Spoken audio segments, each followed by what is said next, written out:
This is not just a breaking news story. This is the story of a woman whose life mattered. Her name was Renee Nicole Good.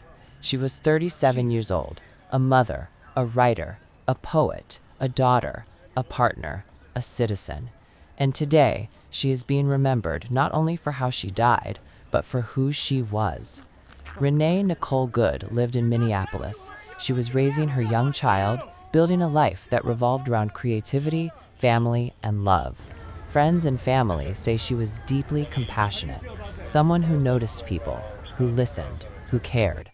She described herself simply and honestly: a poet, a writer, a wife, a mom, someone learning her way through life, one day at a time.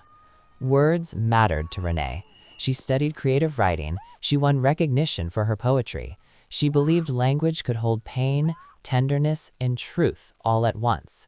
Writing wasn't a hobby. It was how she understood the world. But above all else, Renee was a mother. She was fiercely devoted to her child, the kind of mother who showed up, who protected, who loved without conditions. That role defined her more than any title or label ever could.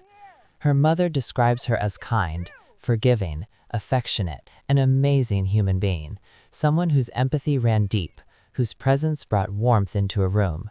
Renee was not a public figure. She wasn't seeking attention. She wasn't a symbol.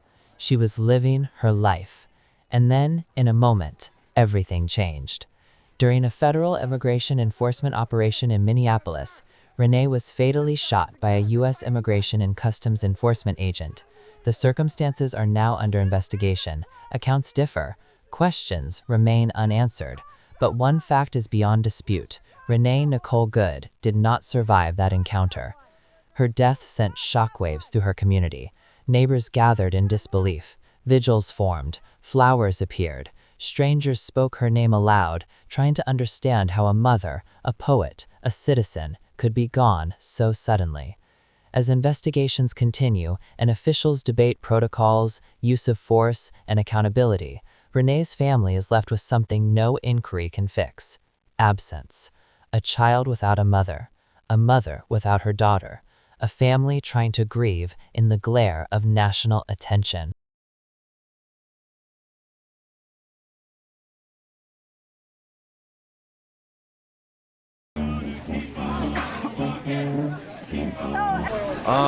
It's important, honestly. It's just one, we lost a civilian slash a human being. You know, we all live in a small world. It doesn't matter what color or race you are. I'm here on, even though me being Somalian and what I'm dealing with, we had somebody who also that was in our community who passed away. And that's what we're here for. I'm here to support the cause. Next up, we're very honored to rise up, take a stand! Rise up, take a stand! Rise up, take a stand! Those who knew Renee say she was gentle but strong, creative but grounded, someone who believed in humanity even when the world felt heavy.